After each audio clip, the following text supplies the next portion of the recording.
Let's have a little music here.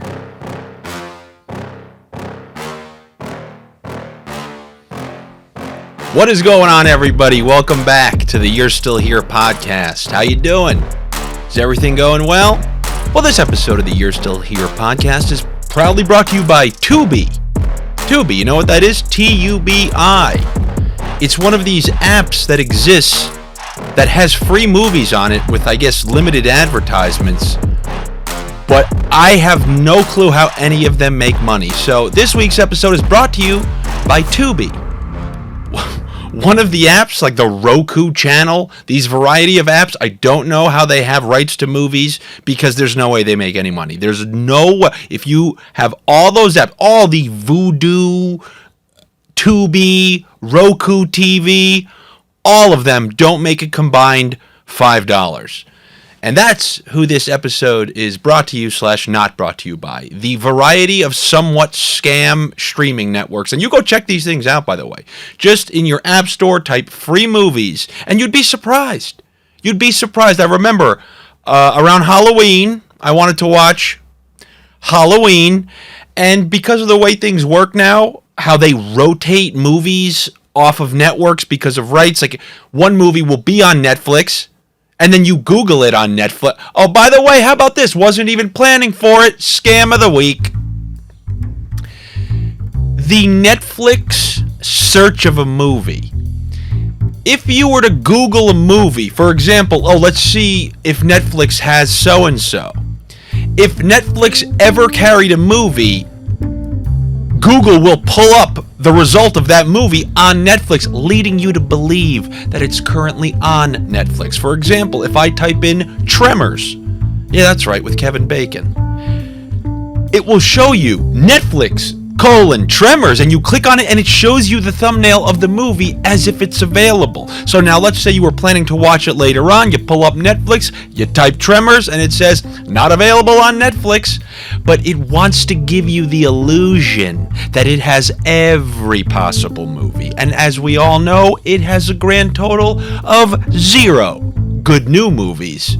Maybe some older movies that it's probably going to have rotated off and it will end up on the Roku channel and Tubi and all the other sponsors / non-sponsors of this podcast. But Netflix does that, and it's to give you the illusion that it's way better than it is. It wants to put in your mind, oh my God, anything I ever want to watch is on Netflix, despite the fact that nothing that you want to watch is on Netflix. Which is why those numbers are down, like I'd mentioned last week. Going down, down, down, down, down. Remember that?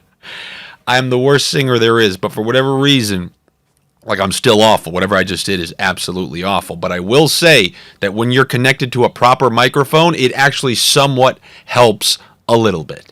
It helps a little bit. You want to know a movie that is not on Netflix, and you should just be glad it's not on Netflix because it was an absolute disaster. And that is The Forever Purge. And you're probably thinking to yourself, well, Andy, that's what you get when you're watching a movie called The Forever Purge. Like, we understand The Purge was pretty good. But then The Purge Anarchy, then The Purge Election Year, then The First Purge, now The Forever Purge. I mean, if you're lingering around to the 5th sequel of a franchise, you would expect that, but nowadays, that's all life is. Remaking Spider-Man and endless sequels to things like Fast and Furious Outer Space. So, as we all know, as I've mentioned many times, horror movies, I was going to say is my thing, but now it's on the way to was my thing. Because horror movies were always like this safe haven. All the stuff that I've been complaining about for almost, well, I can't say years because I've only had the podcast since last January. But those things you hear me complain about on the regular about movies being awful, and I dedicated a large chunk to that last week. Horror movies were weirdly enough kind of off to the side. And then, sure as shit, the disease comes for all. And now every single one of these movies, I think I talked about this a couple weeks, about a month ago. What a what an abomination Scream 4 was, or 5. Let me think. There was 3 Screams. Then so this would be Scream 5. That was a disgrace.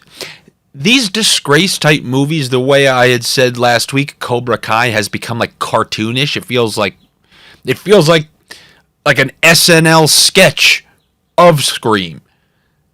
That's what The Purge was. Now, I'm not going to get into all those little things, like all the little indicators, because it's all those button pushers that would get people riled up, all the clickbait headlines, all those issues, and it's infused into these movies.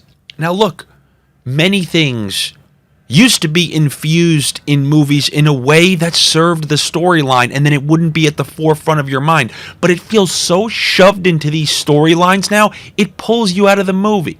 Like John Q, for example. Wasn't that a great representation about the messed up parts of the healthcare system, and how a kid who needs a heart and can't get one illustrates some mess? But it was all within the confines of a fabulous storyline. Now, it's the other way around. Topics one, and then we work the purge around it. That's what it is. That's exactly what it is. The main ingredients of movies now are these hot button topics, and then they just wear the jacket of the storyline. So it becomes clickbait topic that you see debated on the news all the time, plus Fast and the Furious. Clickbait topic that you see debated on the news, plus The Purge. And honestly, it disgusts me. And if you're thinking, oh my God, are you really talking about this 2 weeks in a row? Well, I could have opened up with the thing that everyone opened up their podcast with this week, or every single day of this week. And you know what that is. You know about the certain somebody who I've been rooting to take over a certain something that is a miserable place, that is one of the main havens behind this machine ruining all facets of entertainment. Well, I'll talk about that later. I think that's what we're going to do with this podcast. Chalk topics, and sometimes I use that term, and I guess I just forget that people who are not in the sports gambling and daily fantasy sports landscape don't really know what that means. But chalk is basic. You ever hear like the term vanilla? Chalk is the thing that everybody's doing. I guess maybe you think of the term like, yeah, chalk it up. It's exactly what you would think. If you bet on the favorite to win, the heavy favorite, that's the chalk play. And then I took that even further. Like, 8 o'clock, it's the chalk time to watch a movie. 8 o'clock movie. Chalk time to eat dinner, 7 o'clock. So you got dinner at 7, movie at 8. Chase is the chalk debit card. I mean, you can go on and on. We did a thing in my office where we went around and kept trying to figure out a different, funnier chalk thing. And it literally could be anything. Look around you. MacBook Pro is the chalk computer to own. It literally applies to so many things. Happy hour on Friday, chalk 5 o'clock, chalk 2-for-1 specials. The most obvious high percentage thing is the chalk. Like if someone says something funny to you, LOL's the chalk answer. I'm getting in my own head now because you can do this for days, weeks, years. Keep thinking about different chalk topics. But, we are on the way to me being one of those people who just doesn't even watch. Like, I'm giving these movies a chance, and they're doing this at such a high percentage. It's now meriting not even popping on a movie. I know I've talked about the Benjamin Button style of media consumption, but that's for people who haven't watched a ton of this stuff. That's for someone like my younger brother's age, someone who's 20 and wants to watch entertaining stuff. They get to go backwards and enjoy 2011, 10, 9, 8, 7, 6, 5, 4, 3, 2, 1, in the 90s and the 80s. So much good stuff there. But somebody like me, I don't have that luxury. I've seen most of the good stuff from those decades. So I'm going to be like one of those people. Oh my God, I hate these people. You ever meet those people who like condescendingly tell you that they never watch TV at all, and they're happy to bring it up? You know what I'm saying? These people who they'll find a way to work it in. Like, oh, did you see how Game of Thrones ended? Sorry, I don't have a TV. And it's just the way they bring it up. You could have said no. You could have said no. But you had to bring up that you don't have a TV, you don't have cable, so that now our minds can wander. Oh, what a highbrow individual. They don't need a TV to keep themselves entertained. They read the books. Another scumbag. The person who, it's fine if you want to read the book. It's 1,000% fine. But when you bring it in there, when I bring up the show, and then you end it with, oh, the book was much better. No, the book wasn't better. The book was not better. It's, you want to let us know that you read it. And that's the only way you can do it, because you wouldn't say, well, the book was actually worse. I'm so happy I watched that unbelievable special effects when Daenerys walked out of a place and she was burned to a crisp, but because she was a dragon, you saw her skin kind of be fine and heal itself. No, it was way better when I read the words of somebody coming out of a burning building. I pictured the skin morphing itself back together. Don't lie to yourself. The book was worse. It was way worse. But nowadays, it might actually be better. It might actually be better because at least you can imagine yourself out of this bullshit that they're putting in these movies. That desire to see the no-holds-barred network, it's just being cranked up like an old school window. Can you guys understand that you had to crank windows open? And you had to crank telephones to dial a number? Sorry. I'm going a little too far with the retro activities. But yeah, the book, it actually can be considered better now because it just has to beat 0 because that's what's in these movies. What a joke, man. What a joke. So last week, and by the way, I'm still not going to get into the top. We're going to save that big topic for the end. All right? But we are going to get there. Even though it actually has to. You know what? Should I just go to it? All right, let's go to it. Elon Musk. Elon Musk somehow purchased Twitter. I would have thought that they found some loophole, that they found some way to get out of it. But as most things, he's just smarter than most people. It seems like, now you're never going to know this for certain, but he had like a pool player's approach. He thought 8 steps ahead. He invested in it, fake got on the board, then owned a huge percentage, then knew that he could kind of hold that over their head, puts in an absurd offer for all of Twitter. Then when the stocks take a little dip, then now, the shareholders and everybody else, whatever it may be, are like, you know what, I don't know if we'll ever get a price like this again. In a decade, the stock price has barely moved one. Let's just do it. And they did it. And Elon Musk is going to purchase Twitter. And all I can say is so much of dialogue and so much of the way narratives are set. I'll keep going back to that one story because I really do. I try not to spend too much time on there. I don't know many of these checkmark people. All these fake publications, what is The Verge? What is The Verge? Where's The Verge building? All those places, the Business Insiders and just anytime you see this news article from a place I've never heard of, and I've never heard of any of these people, the random check marks who push narratives and then have other check marks in unison all drill a narrative home that's just bullshit.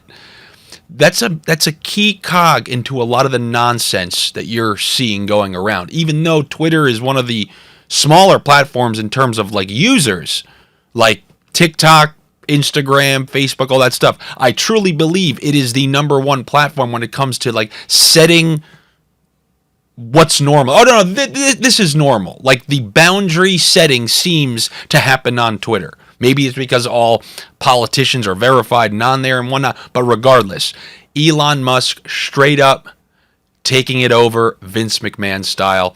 And I think it is a fantastic thing because if he is able to make it better and fix a lot of the issues that plague all of social media. And the reason I'm going to say this stuff is real is because we all know my Instagram account got pulled. They never told me why. I had to do bunker work, true bunker work, to get it back, and still nobody ever told me why. The random takedowns of people and whatever without explanations, that needs to be addressed. And if there's somebody who's going to do it, it's going to be Elon. Elon's one of those guys. You know, many times I tell this to people, why you should never get into politics. You should never trust politicians. You should just forget about all of that. Listen to a politician speak. Any of these politicians. Listen to them speak. And tell me they don't sound like some generic idiot at the bar. Like, I'm talking about the words that come out of their mouth. They sound like 55 people you know. Go to the local bar. Whatever side of the aisle you're on, that's what people sound like. They just sound like idiots speaking in the common vernacular. And there's nothing wrong with that, but they just happen to have a lot of power. They're idiots with power. Okay? I'll never forget when Bill Burr said, I don't have faith in any president who makes less than a Mets reliever. And that's the kind of boat I'm on. However, when you listen to somebody like Elon Musk, you end up saying, yeah, I could never do what that guy does. Like, he is on a different wavelength. And I always say this about really smart people, like the smartest of the smart people who are on a different wavelength. They literally have to dumb down what they're saying just to make it comprehensible. Like, I feel like people like him have thoughts in their head that they can just get out there. But your average person, you may as well be speaking Billy Madison gibberish when he's at the table. I can't believe I just did that. Hey, Carl, nice to see you. But he speaks in like a way where you go, oh my, I can dedicate every minute of the rest of my life to try to reproduce anything that he's doing, and I'll just fail miserably. I'll fail miserably. And you want proof of this? Look. In California, they've been trying to build like a subway or a train system. I think it's for like 50 years. For 50 years. Meanwhile, I believe Elon drew up a full underground tunnel system that if they gave him the green light, he was ready to make operational in X amount of years. Like, this guy, he just gets things done, and people don't understand where he's coming from, or like they just dismiss it. They just dismiss it. Like, oh, right now you're seeing it with Mars. Like, he is confident, like, yeah, well, we're going to get things going on Mars. And everyone's like, come on. No, you're not. Like, go back to your electric cars. You're not doing Mars. Well, at one time, nobody thought that he was going to be able to create SpaceX with 1/10 of the budget of NASA, and then the government all ends up using his stuff. He is just a true visionary in a way that most other people aren't, and I believe he will have and incorporate the proper technology and methods to make everybody feel like they're not getting screwed. You're somebody who hates hearing things. You don't like to hear anybody who disagrees with you. I honestly feel like he's going to make that a possibility as well. You want to shield yourself from all sorts of people who curse or use derogatory terms. I just feel like, these people critiquing him right now, a lot of critiquers out there, which is so funny. It's so funny, like somebody with essentially a 100% success rate takes something over and people would get angry. How dare somebody who never fails at what he does buy this? He's going to do an awful job. It's going to be the first time he's ever lost. It's stupid. It's not. This is not Vince McMahon starting the XFL where you go, what a one-trick pony that is. This is a guy, I don't know. As you can tell, I'm a fan.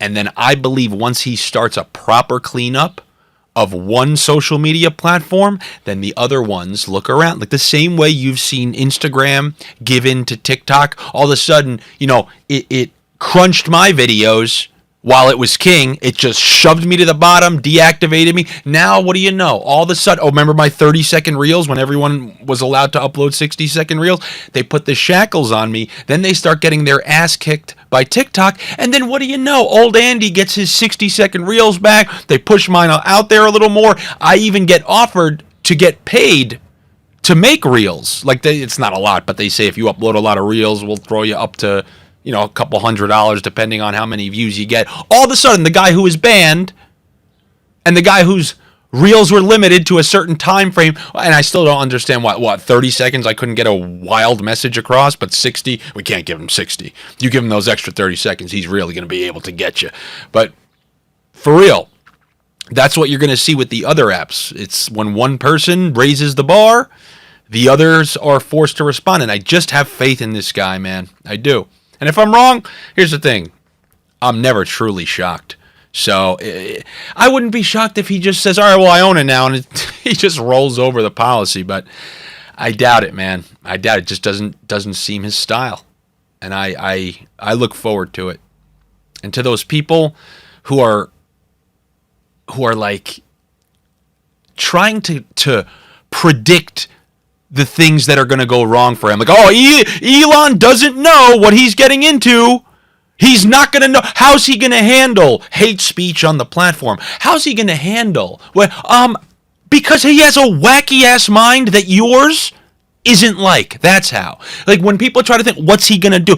Listen to him talk. He's a weird guy. He's going to have weird solutions. His weird solutions always seem to be something that no one else thought of, and they always seem to work. So if you're going to put your faith behind someone, he's the guy. He's the guy.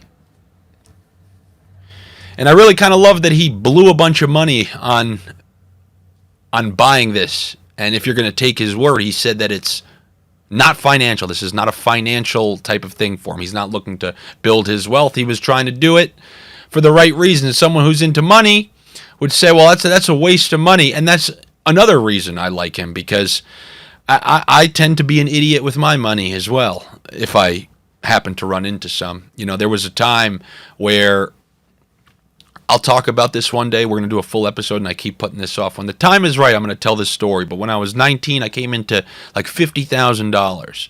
I won a competition. And my bank account in college went from like $132.50 to $50,132.50. And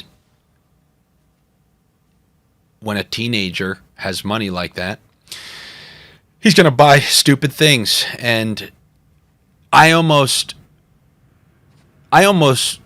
need to stay under a certain threshold of success because I fear what I might do with money. Because if that was like a little window into me with money, it's not going to be good. I spent $300 on a $1 Million Man Ted DiBiase replica belt. Like, it was real. It was when I went. I took a flight to Boston. They used to have these Delta shuttle flights, $50 or if you were a student.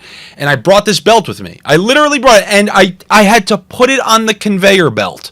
I had to put by the way, I understand there's a high likelihood you don't know what I'm talking about. If you can, take out your phone and Google the $1 Million Man Ted DiBiase $1 Million belt, or just WWE $1 Million belt. WWF $1 Million belt. Look at that thing. I purchased the actual replica of that, not some little styrofoam. It was really the $1 Million belt, and I had this thing. And I showed up at LaGuardia Airport with the $1 Million belt, and they made me put it through the X-ray machine. And these flights, or the part of LaGuardia that these Delta shuttle flights go through, it's very small. So it's not like it was a big ruckus like you'd be thinking about at an international airport or JFK. Small airport. And I'm putting this $1 Million belt through the thing, and the lady, can you imagine what this looks like? Can you imagine what this looks like on the X-ray machine, the $1 Million belt?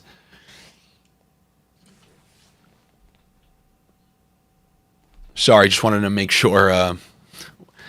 I always get paranoid that I didn't hit record on. But imagine this $1 Million belt going through the X-ray machine. She's looking at it, and then as you're waiting for your stuff to come through on the other side, you're looking at the X-ray machine with her, You always feel like you have something in there that you should be guilty of, even though you know it's in your bag. Like, you always just think, like, oh my God, she's going to find that knife, even though you don't have one. But I see this. I see the $1 million belt laid out in full, by the way. The belt was fully open with all the dollar signs exposed. And yes, the links of this belt were all huge dollar signs. And then it comes to the other side. And the guy, as he sees it comes through, he just looks at me, he goes, are you some sort of champion? And I don't know why I said this. Maybe because I was an idiot teenager. I just said yes. And that was it. I told this guy I was the $1 million champion. A random kid going on a $50 flight to Boston, 19 years old, is the $1 million champion. Oh, man. That was pretty funny.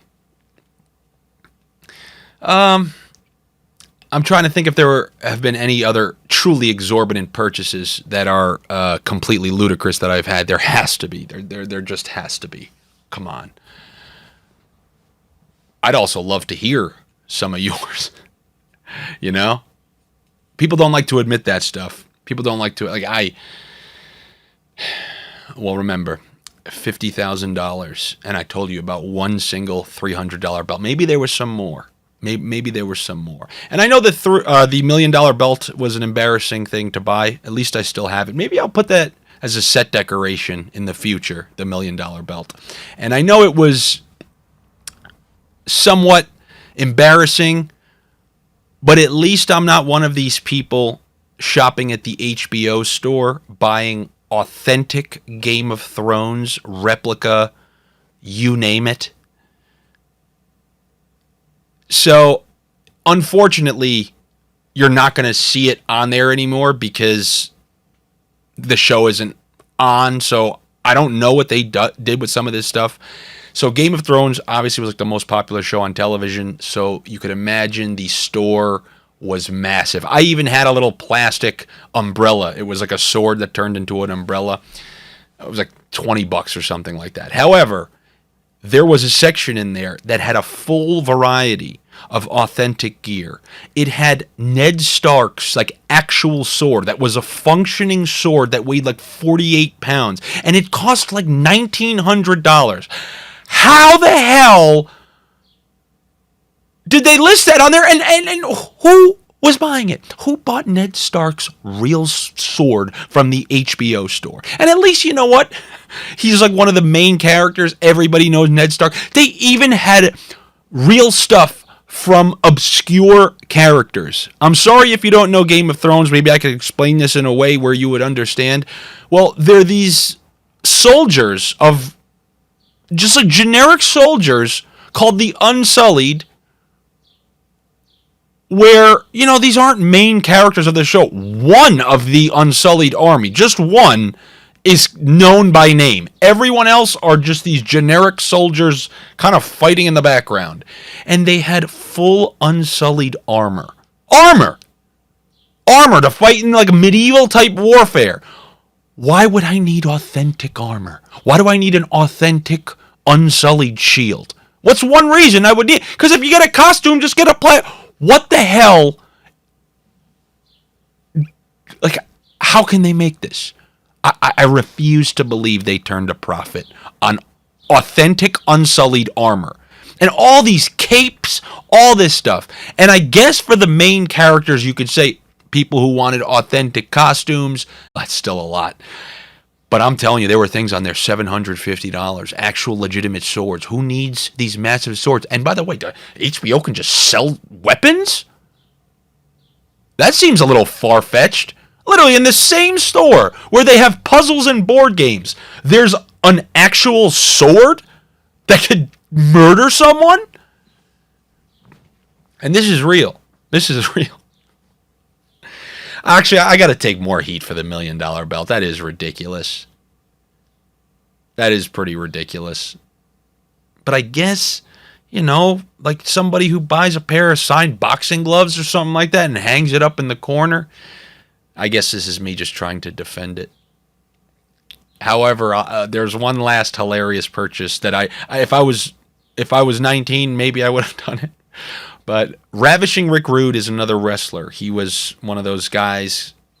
All the ladies, like he claimed all the ladies loved him, take off his shirt, and he would do like a little hip swivel. And on his pants, on his tights, he would have a picture of his face. Sometimes he put a girl's face on his tights. Go look and you can find a pair. I don't know the level of authenticity. I can't even remember if it's WWE who's selling it. That's just hilarious. But something tells me it's Etsy.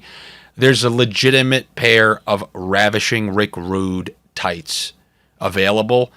And I would love to know who's buying them. And I would love to know what they're going to do once they do buy them. Because I don't think you can go out on Halloween as Ravishing Rick Rude at this point, where Lord knows how many people, because people who know Ravishing Rick Rude, I got news for you, they're handing out candy as their kids are trick-or-treating somewhere. They're not out at parties, so no one's going to know who Ravishing Rick Rude is. In fact, when I was in college, because I had this, I went out as the $1 Million Man, Ted DiBiase. A grand total of 0 people said things to me all night. Everybody was loving Borat. Even though I had the authentic $1 Million belt, nobody said a damn thing while I was out at the bar that we went to that night. Until I left the bar, had a pretty bad night. Many of them existed in Boston. And as I was walking either to get a cab or walking home, some guy, he made my night. This guy, he'll never know this. He was just drunk probably in the backseat of a car, rolls down the window, stuck his like half of his body out, and said, "Hey, it's the $1 Million Man, Ted DiBiase." It made my whole night worth it. That guy, his one point and scream made it a classic miserable Halloween. Even though Halloween's my favorite holiday, but I always said going out is the overrated part of it. It went from an awful night where I had to watch people as Borat get praised as the coolest costume wearers ever, to me walking home as the $1 Million Man, Ted DiBiase. I went from frowning to smiling over the course of one out the window scream. And that happened right before, I went home and went to bed. And who knows, I may have had some interesting dreams once I got home, because I was drunk, and then maybe I had a good dream. Probably not, but maybe. I was informed last week when a good friend of a friend, but I'll even call him a friend, he wrote to me and said, "You know what, Andy? Normally, when people talk about dreams, I hate it. It's the most boring stuff ever. I hate when people talk about dreams, because in their mind, they always think it's awful and it's boring. And I gotta say, you're like the first person who ever told me a dream story that actually was entertaining, and I was laughing. So kudos to you on that." And I guess to him, I'll say, there's a reason when I say the inside of my mind looks like the opening credits from Tales from the Crypt. Okay, there's dark corners in there, and I'm dreaming the wildest things. Did I tell you guys when I was young? I don't know why this one stuck out to me, and I'm getting real bad with remembering what I've told here on the podcast. But there was a dream when I was younger where I was essentially, if you've seen the end of Lord of the Rings, the third movie, after he throws the ring into the lava and then he's just on that rock, I was on a rock, like protruding out of the ground, and under me was lava, like in that scene from Lord of the Rings. So imagine me, I'm on a rock. It's the only thing protecting me from lava that's surrounding it. And I guess the size of this rock that I'm on is roughly the size of what you're seeing here. It's pretty small. Like, imagine you saw someone behind me. It's not like he's far away. So then all of a sudden I'm on that rock. Freddy Krueger comes up and scales the side of the rock. So now it's me and Freddy Krueger, who kills you in your dreams, obviously. Legend has it.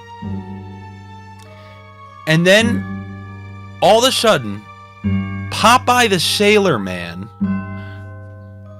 is swimming through the lava, and now all of a sudden I'm not looking at Freddy Krueger anymore. I'm in like a bird's eye view looking at myself on the lava, or on the rock with Freddy Krueger, and I'm watching Popeye swim across. He tosses me a can of spinach which I eat and then jump in the lava, and because I've had the spinach, now I was able to swim away.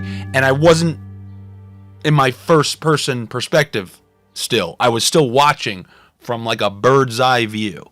And that was the end of a childhood dream of mine. So I should have known that wild ones were on the horizon. Yeah, it's not the classic, oh yeah, I was flying and then I woke up. No, they're a lot weirder than that. They're a whole hell of a lot weirder than that. And also to you, my friend, I remember I was listening, I like the UFC. I was listening to Michael Bisping on Joe Rogan's podcast, and he was talking about night terrors and how he has these night terrors.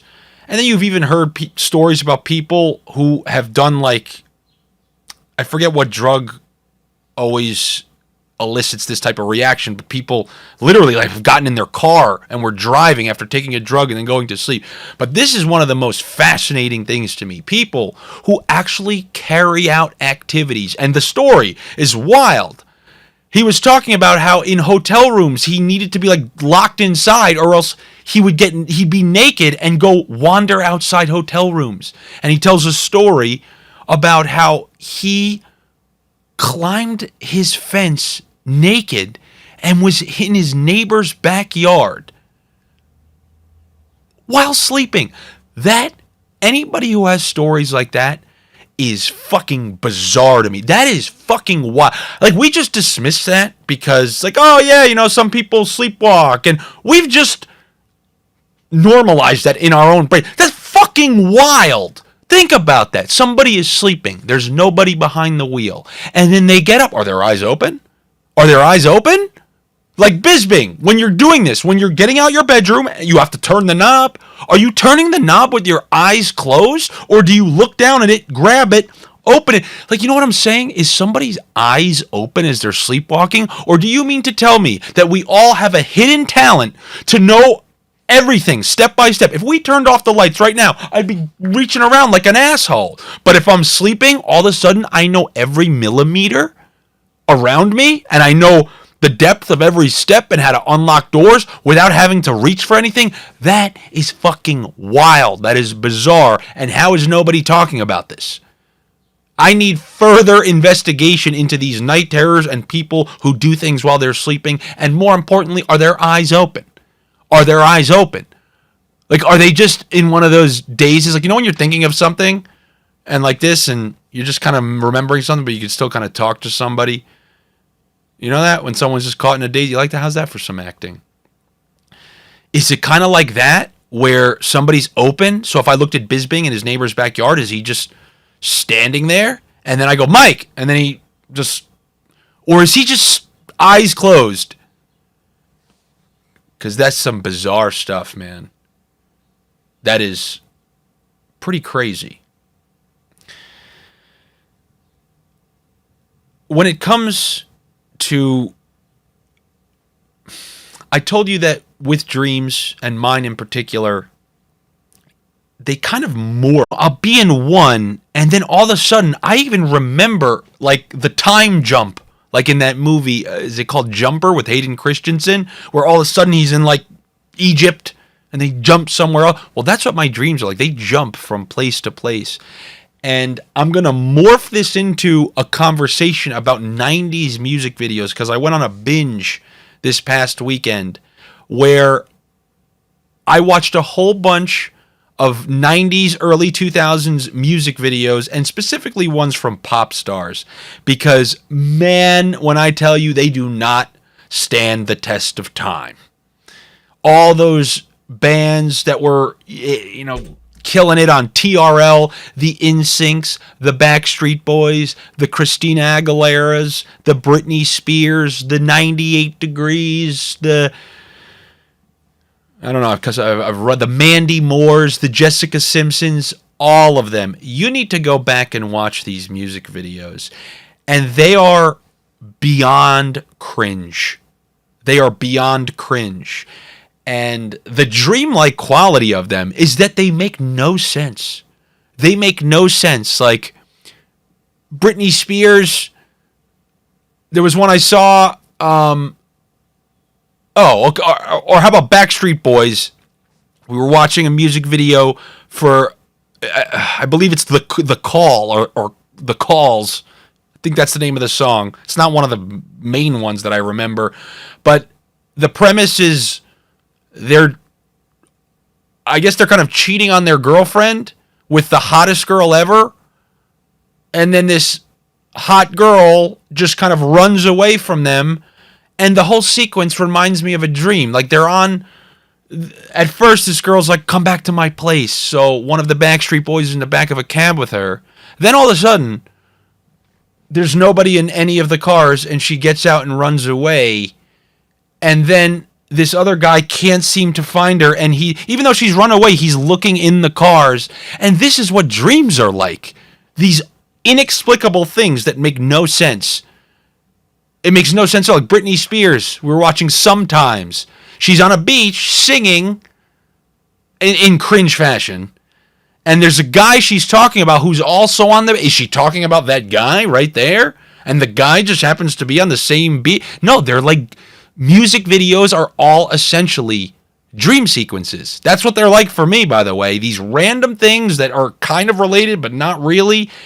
And go watch 90s boy bands, pop stars videos, and you're just going to realize, oh my God, A, those are kind of like dreams, the way at least I experienced them, and B, these are the most cringe things you've ever seen in your life. And that's only like relevant because these people were like sex symbols, pop stars. People in mass would watch those videos that I'm talking about, the Call and the I Want It That Way and Toxic and Hit Me Baby One More Time. They watched that and were like, my God, that girl is a star. My God, those guys are so hot. I would do anything to be with 98 Degrees. Look at Give Me One More Night, Una Noche. Look how they're saying, give me one more night. It is so cringe the way they're looking at the camera and turn. It is so corny, so cringe. And if you put any of these music videos on TikTok right now, like if somebody made one of those as a TikTok, they produced a music video, it would be laughed off the platform. And this is a platform of laughable people. Even they would laugh it off the platform. That's how absurd they are. And if this isn't making sense, please just watch one. Watch one. It's wild. It's wild that people thought that these were the most put together sex symbols that we should all have a poster of in our bedroom. You watch now, they go, oh, what an imbecile this guy is. What an idiot this guy is. Look at how these people, they thought this was smart. That's the wild thing. That's why also I still have hope that some of these things that disgust me are going to be looked back at like these 90s music videos. Like these, ever see these videos of influencers? Like, there'll be music on and they're just kind of with their face just changing their angle of the phone. You'll hear Madonna's new, give me my phone. Where is it? So I'll do it for you live. So you'll see whether it's on TikTok or, mostly on like an influencer's story or something like that. Here's a TikTok song you're hearing all the time.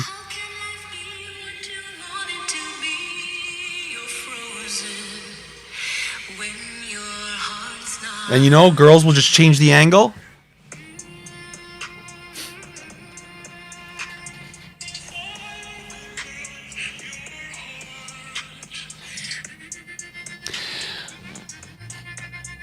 I hope people come back retroactively and drill these people for it. Turn, show your ass. I hope this doesn't get taken down for that. Oh man, it could. Definitely could. Are we good? We're good. I like that song, by the way. It's called Frozen from Madonna, of all people. Do you believe that? Don't you think there should be a shelf life on writing songs like that if you're Madonna? I know, I like the song. It's a good song. But it's like, oh, give me, what is this? Give me your heart. Give me all your heart. You had so many hearts already. Like, your words, to me, fall on deaf ears. It's over for you. There's no more, like, people have given you their heart time and time again. Your complaints are over. Like, even Taylor Swift's are almost over, from what I understand. But, like, that's it. I can't take your lyrics seriously. You're lucky the song sounds good. But, isn't there a shelf life on complaining about people giving you their heart and treating you as trash? It's over. You're almost at the end. Like, it ain't happening by now. Turn the page. Oh, that's pretty mean. I'm going to end it on that. Unless there's... No, there is one last thing. He ended it for certain, and that was Mike Tyson. I just want to call that out. I can't believe I missed this. I had to have a friend tell me about this. I don't miss stuff like this. Mike Tyson just cracked some guy on a plane who was fucking with him. And, I mean, I'm happy. This is what happens when you have a good 10 years of people talking shit on Twitter and they get cracked back in the Twitter face. Oh, who knows? Maybe Elon will come up with that. Who knows what he's got? Neuralink, you're on Neuralink via Twitter and you do something. But Mike Tyson, some guy was fucking with him way too much, being an absolute piece of shit, and Mike Tyson fucking cracked him. And I'm happy he did. We need to see shit like this come back. You get cracked. Like a Charles Barkley type situation. You shouldn't do it. Like you should, I'm not a never. You should rarely be violent with people. But when someone's a piece of shit, there needs to be piece of shit prevention. And many times with guys, that means getting cracked in the face. Because it ended right there. And the best thing that I saw, no arrests, none of this, there should be a clause when you're a piece of shit, lawsuits are done. Like this guy was just taunting him and just right up on his chair on a plane. If somebody does that and they get cracked, you should never be able to sue them. Like Madonna's going to probably sue me for playing her music and then calling her a hag and saying that she shouldn't be complaining about somebody giving her their heart. Anybody who would be doing that doesn't have much of their own heart left. Anyway, that is finally it. Maybe I'll sleep on it. That's one last thing that No, that was almost it. This is going to be it. One last comment about dreams. That term "sleep on it"? They say, a full night sleep will change your perspective on it. Don't make it an emotional decision. Just get a full night's sleep. Sleep on it. Sleep on the decision. There's that saying stems from something, from some point. And I guess in most cases it's right, but not with me. The other night, I bet on a hockey game. I actually did, if you're familiar with betting, I did a 3-team parlay, meaning I picked 3. First 2 hit. The last one was a hockey game. The team I bet was up 4-2. They blew their lead with under 1 second left. So they let up a goal, then they let up another one with 0.9 seconds, and then they lost in a shootout, which means the whole bet was ruined. And I went to bed. I stewed about it. Then I went to bed. Slept on it, right? I wake up, today's a due date. No, literally, my first thought was an exact continuation of the fall asleep thought. Like, I can't believe that. And then I woke up 8 hours, fucking happened. For me, there is very little sleeping on anything. I'm waking up with the same exact energy that I went to sleep with. If I'm pissed about something, I'm still pissed about it. If I'm really excited about something, I go, oh my God. So I guess you got to take the good with the bad, and it's good that it works that way, but as we all know in life, 82% of go-to-sleeps usually are with a little stress opposed to, oh, how great was that? But the next day always starts with the same energy, just the same way the next podcast always starts with the same energy. And until then, it was a pleasure talking to you guys. I look forward to seeing you next week. As always, I'm going to say the things that I know it sounds like I'm just kicking a dead horse, but if I don't say it, then you won't even know what I'm talking about. You're like, wait, what is he saying now? No, I'm talking about the thing I ask you to do every single week, which is share clips from the show that you see me post, share the podcast with people who you might like it. Just hit that little share. Like when you're listening to it, there's the share button, and then hit the text message feature, and then just type a friend's name, send it, and that's how you send a podcast for those who might not know.